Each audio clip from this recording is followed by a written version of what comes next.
वफा नहीं किया। और ये देश के उन वफादारों से है जिन्होंने 100 साल तक देश की धरती को बचाने के लिए, देश की इज्जत और वकार को बचाने के लिए अपनी जानों की कुर्बानियां दी हैं। थोड़ी तकलीफें रसन, फिर थोड़ी सी तकलीफेदार, उसके बाद है दोस्तों आराम ही आराम है।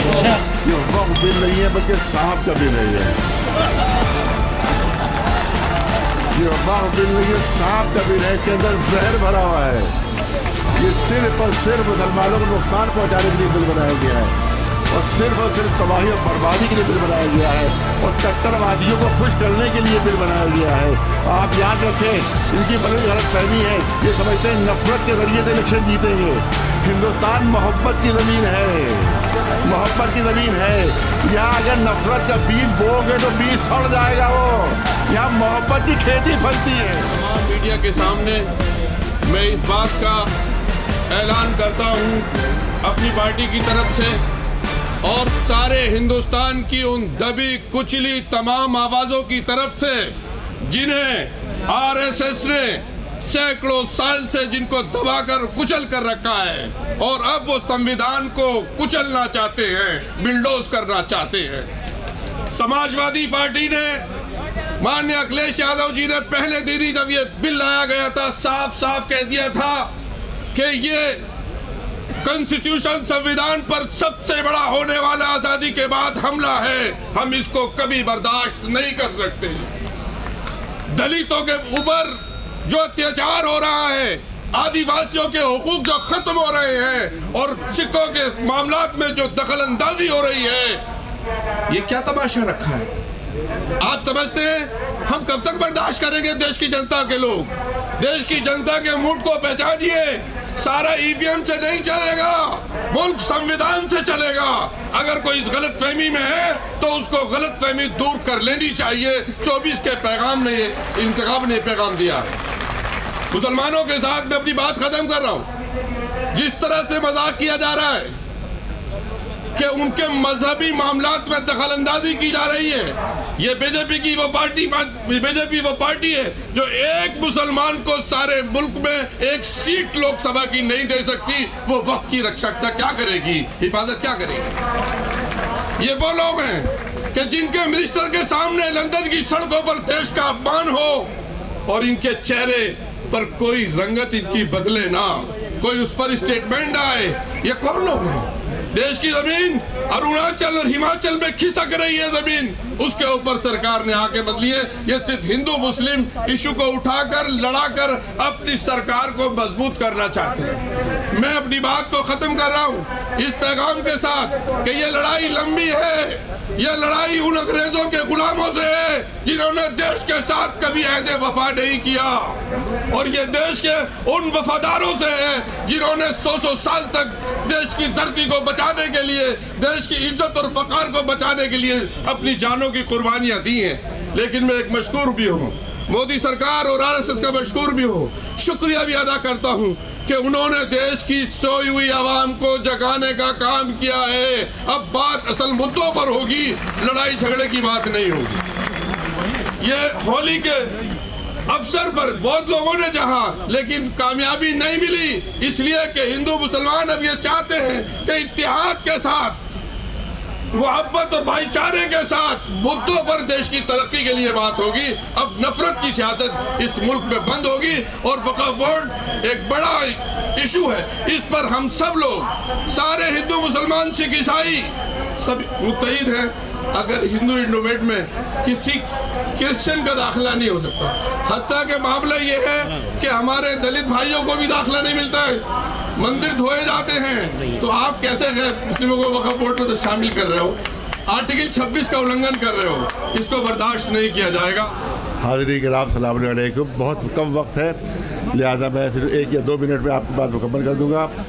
ये कहा जा रहा है वक्फ बिल और वक्फ की उत्थान के लिए और तरक्की के लिए बिल है ये, तो मैं अर्ज़ करूँगा, मैंने पहले ही दिन कह दिया था ये वक्फ बिल नहीं है बल्कि सांप का बिल है। ये वक्फ बिल नहीं है, सांप का बिल है। इसके अंदर जहर भरा हुआ है। ये सिर्फ और सिर्फ मुसलमानों को नुकसान पहुंचाने के लिए बिल बनाया गया है और सिर्फ तबाही और बर्बादी के लिए बिल बनाया गया है और कट्टरवादियों को खुश करने के लिए बिल बनाया गया है। आप याद रखें, इनकी बड़ी गलत फहमी है, ये समझते हैं नफरत के ज़रिए से इलेक्शन जीतेंगे। हिंदुस्तान मोहब्बत की ज़मीन है, मोहब्बत की ज़मीन है। यहाँ अगर नफरत का बीज बोओगे तो बीज सड़ जाएगा। वो यहाँ मोहब्बत की खेती फलती है, लिहाजा आप मोहब्बत का पैगाम दीजिए, नफरत का पैगाम न दीजिए। बस जल्दी से 2 जुमले कहा गया, अभी कहा गया कि साहब वो जो है बड़ा गरीबों की मदद होगी, गरीबों की मदद होगी। तो मैंने कहा कि 1000 टन सोना मंदिरों के अंदर रखा हुआ है, 1000 टन सोना। अगर गरीबों से मोहब्बत है तो ये डम सोना जो है ये गरीबों में बांट दो तो सारे हिंदुस्तान के गरीब धनवान हो जाएंगे। सिर्फ हमारे वक्त से मोहब्बत है तुम्हें? अरे मंदिरों में देखो हजारों टन सोना, वहाँ चोरी हो रहा है, 400 किलो सोना चोरी हो गया। तुम्हें चोरी मंजूर है, गरीबों को देना मंजूर नहीं है। बस आखिरी जुमला करना चाहता हूँ। ये कहा गया कि फ़ायदा होगा, इस पर एक्ट में ये है, एक्ट में कि गवर्नमेंट के पास जितनी भी ज़मीनें वक्फी हैं वो गवर्नमेंट की हो जाएंगी। इसका मतलब है कि चोर को चोरी का माल मिल जाएगा।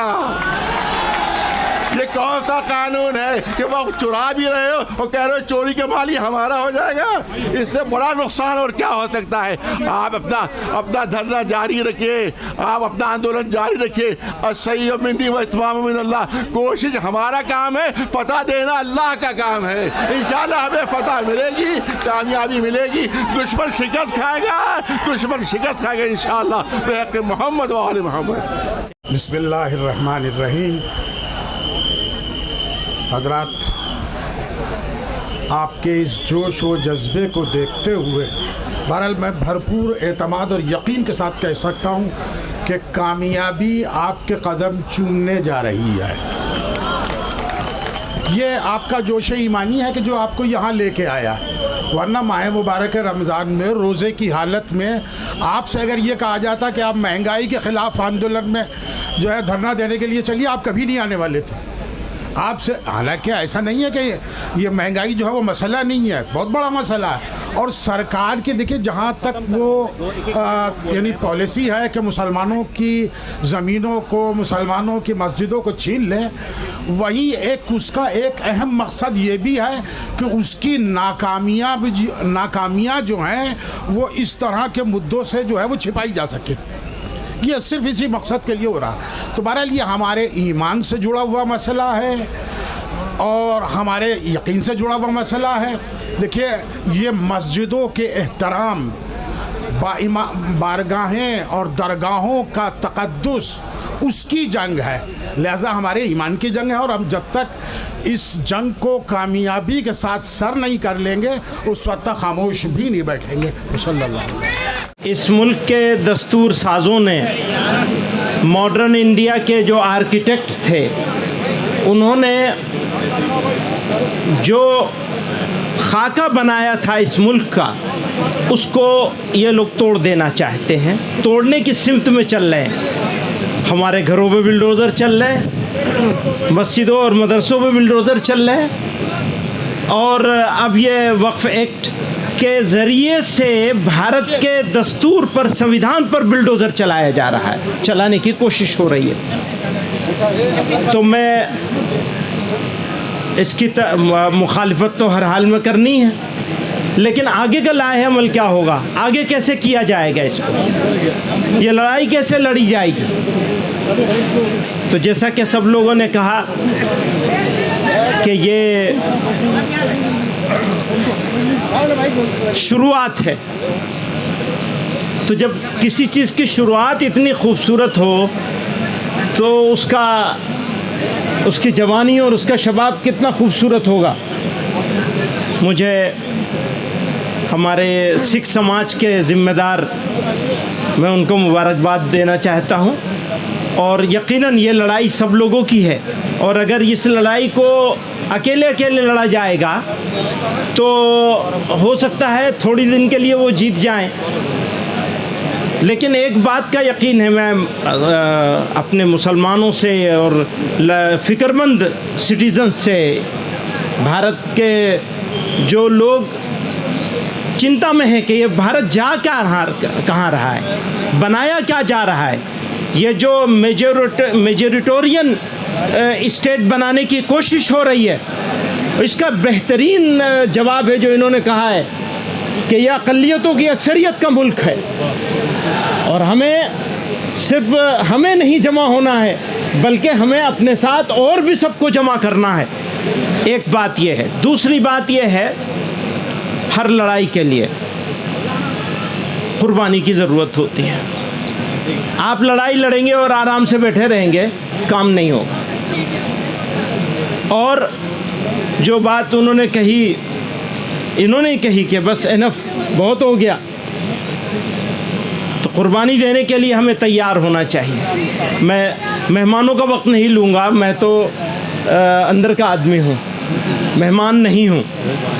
बहुत सारे मेहमान यहाँ मौजूद हैं, तो मैं एक शेर पे अपनी बात ख़त्म करना चाहता हूँ। ये आगे का अज़्म है हमारा। थोड़ी तकलीफ़ें रसन, कलीम आजिज़ मरहूम ने कहा था, थोड़ी तकलीफ़ें रसन फिर थोड़ी सी तकलीफ़ दार। रसन कहते हैं जेल को। तो अब सिर्फ सड़क से काम नहीं चलेगा। थोड़ी तकलीफ़ें रसन फिर थोड़ी सी तकलीफ़ दार, उसके बाद दोस्तों आराम ही आराम है।